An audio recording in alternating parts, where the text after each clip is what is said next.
Hi friends, welcome to your Big Creative Life podcast. I'm recording this on my brand new MacBook Air. I got a new computer a couple days ago. I had like a 7-year-old Acer laptop that was having more and more issues and the screen was cracked, and I'm just like, I just got to a point where I had to get a new computer before the old one went out. And what I didn't want to happen, I was so afraid it would die on me right before an editing project was due or something. And of course I have everything backed up in the cloud. It's not like if my computer broke, I would lose the work or something, but it just like, I did not want to deal with that. So I got a new computer, which is very exciting. And I've had to download all my programs and get everything set up, which is exciting. But I brought my mic with me. I'm recording at my co-working space today. And I brought my mic, but it has the USB cord, and I can't plug a USB into a Mac, which is the most annoying part about Apple. I hate that you have to like buy the adapters, and I need to get a little converter so I can plug in my mic. But I suspect that the audio quality will be better on a new MacBook versus my 7-year-old Acer. So we'll see how it sounds without the microphone plugged in. But so it's very exciting. Okay, I want to talk about social media today. We have done a number of Tough Love episodes within the last year or so. We did a Tough Love writing, Tough Love editing, Tough Love querying podcast, where I basically just yell at you about whatever you need to be yelled at about, any of those topics. Because sometimes, if you've listened to my podcast for a while or you follow me on social media, you know that I'm not someone who just yells at people and uses like the drill sergeant kind of motivational style. That's not really my jam. But I do think that we need a kick in the ass sometimes. And so I'm going to kick your ass and motivate you today about social media because, well, you'll find out why once we get into the tips. So if you're feeling fragile about social media and just in your feels about it, and you are not in a mindset or a headspace to be yelled at, totally fine. Don't listen to this episode because I might hurt your feelings if you're feeling kind of fragile about it. I think that's the only disclaimer that I need to include. All right. I have like 5 or 6 things to yell at you about, I guess. Number 1, you need to have acceptance of the fact that social media is a part of an author's job. It is 2025, y'all. You are not a special unicorn who gets to opt out of being on social media because, this author who's a New York Times bestselling author and he's been publishing for 40 years isn't on Instagram, so therefore I don't have to be. Fuck that. You're not special. You are not a New York Times bestselling author who has been publishing books for 40 years. You're not. You are not the exception. You're not special. You have to be on social media just like everyone else, okay? I don't want to hear it that so-and-so doesn't have social media. You've got to accept the fact that this is where we are. This is what it means to be an author in 2025. Acceptance doesn't mean you have to like it. Acceptance doesn't mean you have to be thrilled about it or love it. It just means accepting that this is part of what it means to be an author. Being an author is not just writing the book. That is a piece of it, but there's so much else that goes into being an author who is published. And look, quick pause on the tough love. If you just want to write a book for creative fulfillment, you don't actually want to publish, you don't actually want to put your work out there for readers, like that's fine. Then this episode's not for you, because if you want to be published, then you have to be on social media. Okay. So you're not a unicorn who gets to opt out. This is just accept it. We're so beyond this conversation. You just have to be on social media, okay? I'm not saying you have to post 17 times a day on all different platforms, but you just have to have some kind of presence. Number 2, stop trying for traditional publishing because you want them to do marketing and promotion for you. I see this attitude sometimes from authors who are writing their first book, and they're like, I want to get traditionally published because I just want to focus on the writing. I don't want to be on social media. I don't want to have to do the promotion or the marketing. So I'm going to get traditionally published. Well, first of all, wanting to get traditionally published does not mean you're going to get traditionally published. So there's that. But then number 2, traditionally published authors talk frequently about how it's not like they just get to sit back and never talk about their books online because they're traditionally published. I am not traditionally published. I'm hoping to be. I have an agent. We are getting ready to go out in submission soon with my book. So I don't have the personal experience of this, but this is just something that traditionally published authors talk about all the time. And like mega successful authors talk about this. This is not just, oh, it's my first book, I'm building up readers, so I've got to promote. It goes hand in hand. Even if you get a book deal at a big 5 publisher, you cannot opt out of connecting with readers and promoting and talking about your book online and expect to just sit back and write and have the publisher do all the work for you. Again, it's 2025. It's not going to cut it. Being an author has changed. The publishing landscape has changed. And I think going forward in this age of AI and the craziness on social media, it's going to be even more important for you to build a brand for yourself. And that means not being just sitting back and thinking you get to write and do nothing else. If all you want to do is write, then maybe publishing isn't for you. And I'm not saying that to be mean. I'm just saying if all you want to do, you don't care about readers, you don't care about book sales, you don't care about any of that stuff, all you want to do with your time is the actual sit down at a computer and write part, then that's perfectly fine and that's lovely. But maybe publishing then isn't for you. Maybe you don't actually want to be a published author. You just want to be an author who writes books for enjoyment, and maybe you share them with family and friends. And again, that's fine. That's amazing. There are lots of authors who do that. So yeah, don't assume that like TradPub is the answer if you just don't want to do marketing or promoting or be on social media, because it's not. You're going to be in for a rude awakening if you do end up getting an agent and a book deal, which again, that's not. There are lots of people who want to be traditionally published who aren't. So that's not even a guarantee. Number 3, content. Social media is not a monolith. You get to pick something that works for you, whether it's text, pictures, video, whatever. Stop treating social media like it's one thing and just saying, I'm going to opt out of all social media because I don't like it. Well, tough titties. You're going to have to like some part of it. I don't care if you are not comfortable being on camera.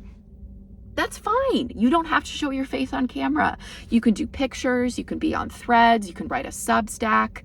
You do not have to sit and record yourself talking to the camera in order to be successful on social media or even just be on social media, okay? There are so many options. I don't want you to feel limited, and you shouldn't feel limited, because if you don't want to show your face, you don't have to. If you prefer video content, awesome. There are multiple ways you can do that. It's not like there's just one avenue for social media. So to lump all of it together and say that you hate all of it and you're not going to do any of it, well, I'm sorry, pick your poison. What do you hate the least? What can you stomach? If that's where you start, if that's your baseline, I am more than okay with that. But you have to pick one thing to start with, okay? Pick what feels good. And it might be trial and error. Maybe you try something and figure, that's not really right for me, or I don't really like this. Like, let me try this other thing. Totally fine. I experimented, just as an example, I experimented with Threads when Instagram first released Threads, because I was like, I was on Twitter like 6 years ago because I thought I had to be, and I hated it. So let me see if things have changed. Maybe I would like Threads. I don't. So I don't post on Threads. I tried it for a bit, realized it wasn't for me. I'm going to focus my efforts elsewhere. I like video content, so that's what I'm prioritizing, and it's fine. Okay.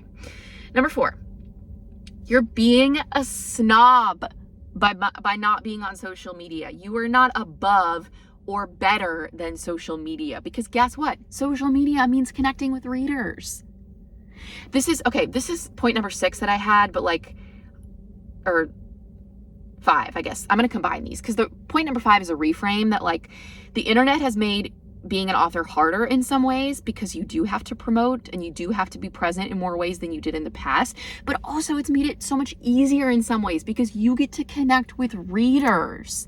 And to say that you don't do social media or you want to be hands off, to me, sometimes implies a level of snobbishness. Like you think you are just an artiste with a capital A, and you want to be precious and just create your art and not connect with the people who are consuming your art. And again, if you only want to write, that's fine. But if you want to be a published author, if you want to be an indie author, if you want to try and get traditionally published, then connecting with readers is a big part of it. And social media makes that possible. That is a reframe that I really want you to hear, and I really want you to embrace. Yes, it can feel like a lot of work. It can feel like something extra you have on your plate to be posting on social media.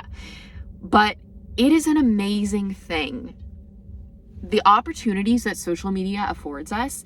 I mean, y'all know, since I'm not a published author yet, I can't talk about promoting a book and being an author who connects with readers, but social media has grown my freelancing business in a way that it just wouldn't be possible before social media. I get clients, 95% of my clients, through social media. The other 5% is client referrals, which are awesome.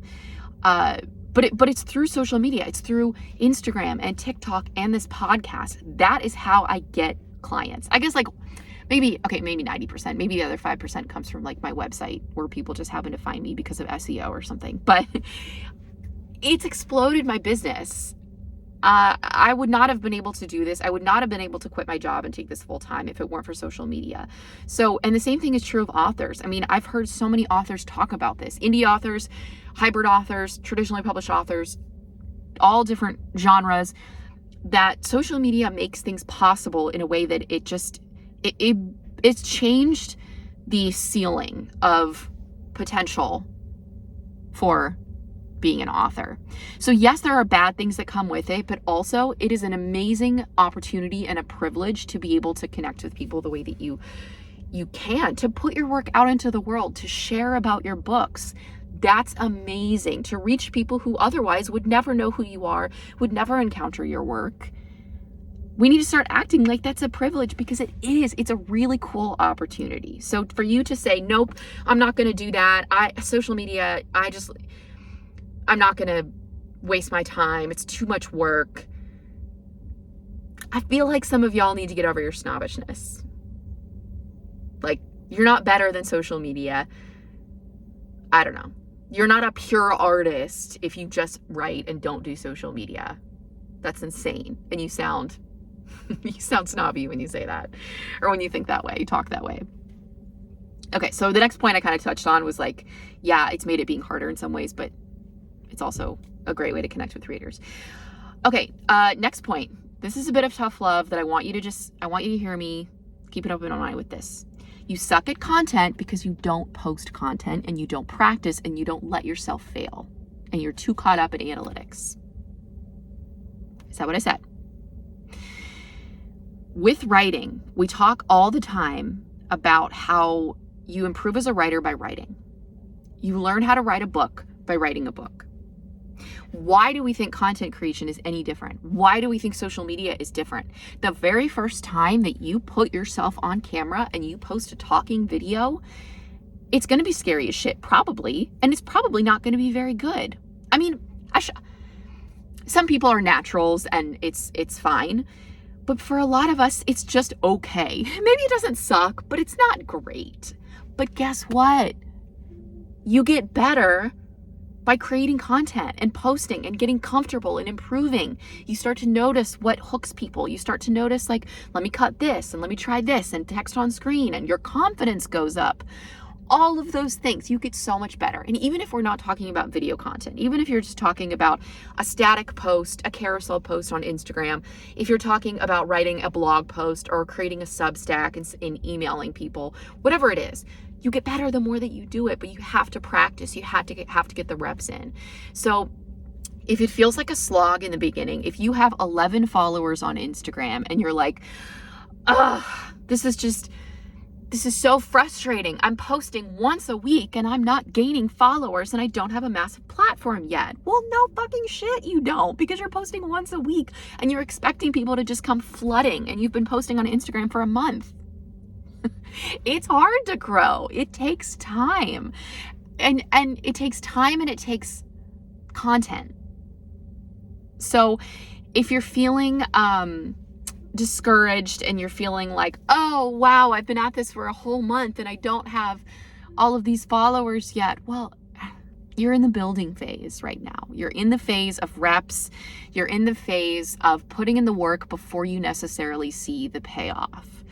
I'm experiencing this real time in my new account on TikTok and Instagram. I created a couple of months ago, I split my accounts. So I have the Katie Wolf at the Katie Wolf on Instagram and TikTok, which is my personal /author account.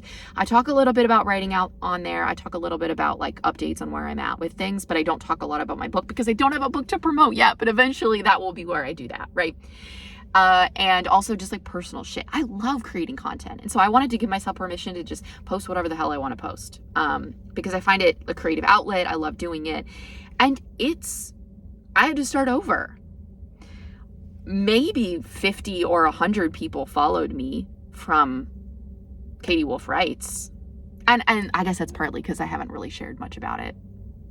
I probably need to do a better job of just announcing to the people who follow me on Katie Wolf Writes, which is the writing and business account, that, hey, I have this personal account. I haven't done a great job of that. But anyways, so on TikTok right now, as of the time I'm recording this, I have like 950 followers, which is amazing. That's a lot of followers.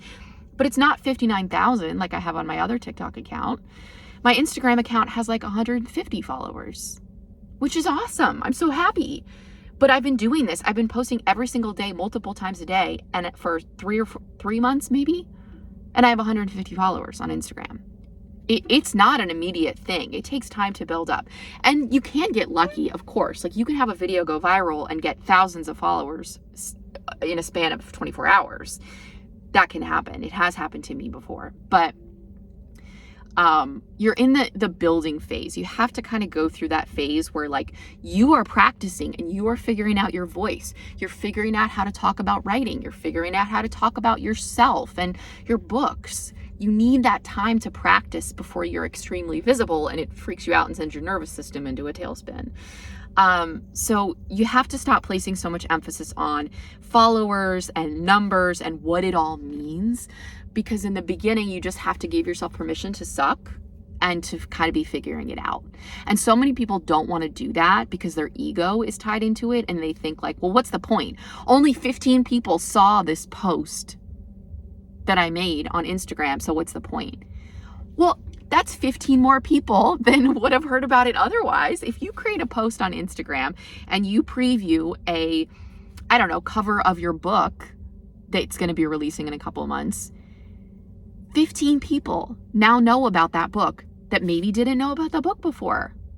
And you wouldn't have had that opportunity before social media. You would have had to do in-person marketing. It would have looked very different and it would have been limited. So I just want you to reframe that as well. Like, take your ego out of it. You got to stop being so precious with it. And just remember, like, you are in the building phase. If you want to get comfortable with content and you want to build up a platform and support book sales in the future, you've got to be in this foundational phase. Okay. Tough love over. I guess what I want to say in closing, what do I want to say in closing? I don't really know if I have like a succinct wrap up for you. I guess it just goes back to what I said at the beginning in point 1, which is that this is just a part of being an author, and to think that you're above it or you get to opt out for some reason just because you don't like it, you can't really have that mindset anymore. And y'all know that I talk about writing as something that you fit into your life, not, oh, quit your job and shut yourself in your room and write for 7 hours a day to write a book. That's not how I think we should write. I don't think that's practical or realistic for 99.9% of us. I don't think it's healthy. So content can be the same way. You can easily take 5 minutes 3 times a week to come up with a post. And then you're posting on social media 3 times, which is awesome. You can do this very quickly. And the more that you do it, the quicker you get. Because I know it used to take me a long time because I'd have to research and think and tweak and, what are the right hashtags? And like, none of that shit is worth obsessing over. You can very easily create content in 5 to 10 minutes a day, or even just a few times a week to start if you want. It does not have to take over your life. And the way that some people talk about it is like, I'm writing. I can't be expected to do social media as well. Content, it's just too much. I have too much on my plate. And it's not. You can even do a content sprint, just like a writing sprint. Do a content sprint where you brainstorm, jot something down, slap it up on Instagram, boom, done. And then you can get back to writing. Okay, so that's, I guess, like another tip is to just stop making it take up so much space in your brain, because it's just like something you can check off. If you truly don't love social media, that's okay. It can just be one of those things that you check off on your to-do list for the week. You know, you can even sit down and do 3 posts together. So once a week, you just take, I don't know, 30 minutes or an hour, whatever you need, and create a couple of posts. That's it. Then you're done. Okay, that's our tough love episode. I actually have one more thing to say. I have a lot to say about social media, if you can't tell, because I love it so much, and I didn't used to love it, and I used to have a completely different mindset around it. And so like, I almost feel sometimes like I'm preaching or like proselytizing about it, because I just want to like spread the gospel of content because I love it so much. But I'm an introvert. I'm someone who used to hate posting on social media, thought it was cringy, thought it was so embarrassing if something got 10 views or 10 likes or 5 likes or whatever. But over the time that I've been doing this, I've really grown to love content. So if you are thinking, I hate content, I'm an introvert, I'm shy, you can still do this. And you may even surprise yourself and get to a point where you like it. That could happen too. So keep an open mind with it. Don't assume that how you feel about it now is going to stay. It's going to stay that way forever. Okay, I've got to finish my episode now because my reservation in my little pod in my co-working space is up. Someone's waiting to come in the room. So I got to stop yapping. But I hope that was helpful. Please listen to this if you just need that kick in the ass to get you going. And you can check out the other tough love episodes as well. Previous episodes of the podcast about writing, editing, and querying. So hope this was helpful, and I'll see you next week.